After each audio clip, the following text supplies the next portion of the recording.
Welcome to the Robot Whisperers, Episode 1. Today we'll show examples on how to use 3D as a tool to lay out a work cell. Many companies do their work cell layout and planning on paper. Some might even still do it in 2D CAD. The trouble is that it doesn't allow you to show all the possibilities that 3D does. When laying out a work cell or system, you need to figure out how much room there actually is to work with. You need to find out where to place the dunnage bins, the operator panels, the power and interface panels, all the workbenches, the tooling fixtures, the conveyors. The list goes on and on. Let's face it, there's a lot of room for error, and placing components after a system has been bolted to the floor and wired up is expensive, and it can definitely cut into your production and launch schedule, not to mention your bottom line. So if you've had problems designing or starting up a system due to layout problems, follow along with us and we'll show you how to use 3D to discover your optimal work cell layout. Many times a plant layout exists only in a 2D file format.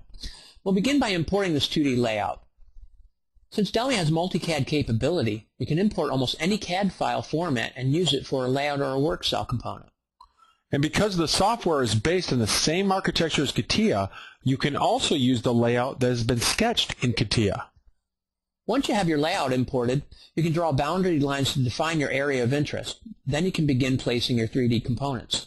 Start by placing your robot risers, your tooling fixtures, bring in weld guns, end effectors, and things.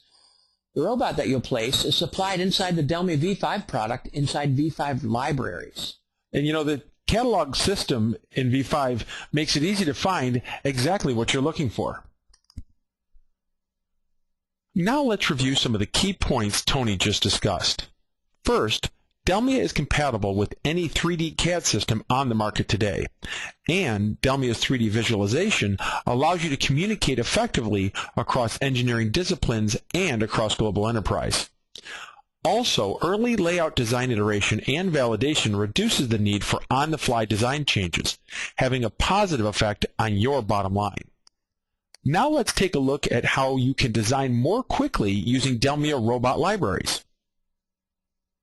The Delmia Robot Library contains hundreds of robot models from many of the popular robot manufacturers that you use. Popular models from brands like ABB, Fanuc, Motoman, Nachi, and even Kawasaki are included in the Delmia Robot Library. All of these robot programs can be validated using 3D offline programming. V5 catalogs can also be created to store your work cell components. If you choose, you can create your own libraries of work cell components.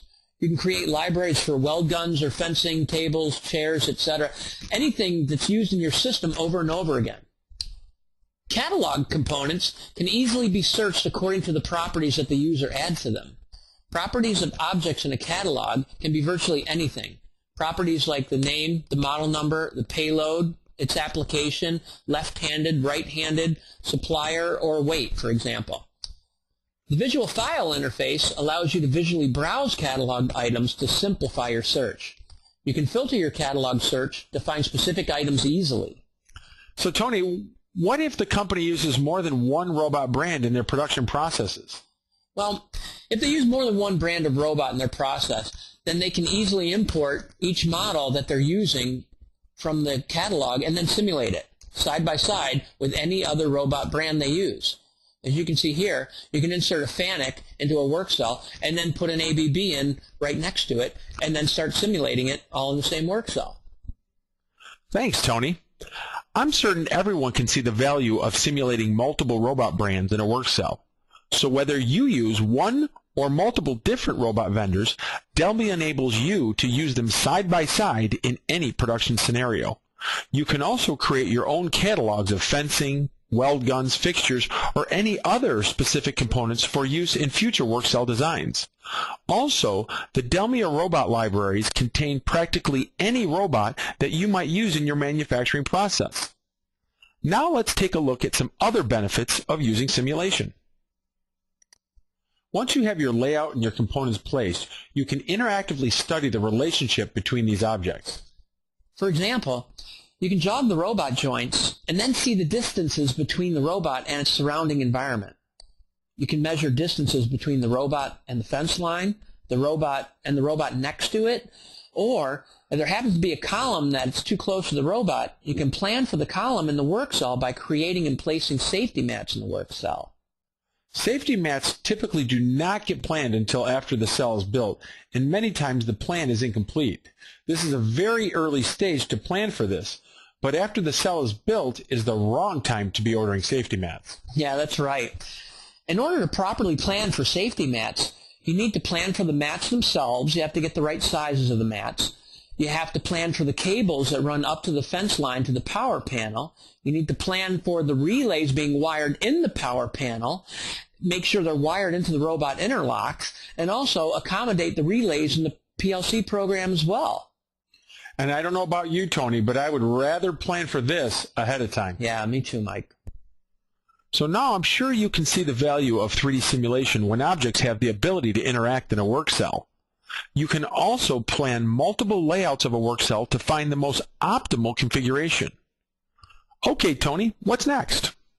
Device Builder lets you add kinematics to any CAD geometry. Kinematics is the first step towards making a simulation. Once the geometry has motion, you can then make it interact with the other devices in your work cell. You can add simple forward kinematics to devices or complex inverse kinematics and make your own robots. The kinematic joints, or degrees of freedom, can be rotational, translational, spherical, cylindrical, or can be applied to a universal joint. Once kinematics are defined, you can then add motion attributes to the devices.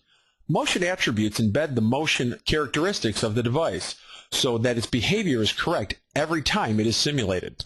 The first attributes that get added are home positions like opened and closed. Once these positions are defined, we then enter the travel limits. So when a device over-travels in the simulation will notify the user by changing the device color as well as outputting a text message on the screen. Next, other attributes such as the device motion time and speed are added. These parameters determine how fast the device will operate. An acceleration parameter can be added if needed. Once all the attributes are defined, you can then embed a task into the device. Device tasks are the instructions the device uses. It's what the device will do when it is told by the simulation to execute. Once a device behavior gets defined, it can then be saved with the device, so every time the device is used, the same behavior is also executed. Okay, now that we've looked at some of the basic 3D layout and kinematic capabilities, let's take a look at some of the advanced functions that can create and simulate inverse kinematics that you can use in your work cells. Inverse kin gives devices the ability not only to be moved forward by their joints, like the gripper we just looked at, but also they can be moved inversely. This means that the device can have motion attributes not only for speed or acceleration, but for accuracy and motion types. Now, that device can receive a command to move to a location in space, and it will obey the command utilizing all the motion parameters that have been set. You know, Tony, many companies create their own custom robots for use in production. Some of them even use Delmia offline programming technology to program the custom robots they've built. Thanks, Tony. To sum it up, the power of Device Builder enables you to import any CAD data and make it come to life using kinematic motion for real-life simulations. Tony and I would like to thank everyone for joining us today on this episode of the Robot Whisperers. Be sure to join us next time with our next episode, Robotology for Arc and Spot Welding Applications. We'll see you there.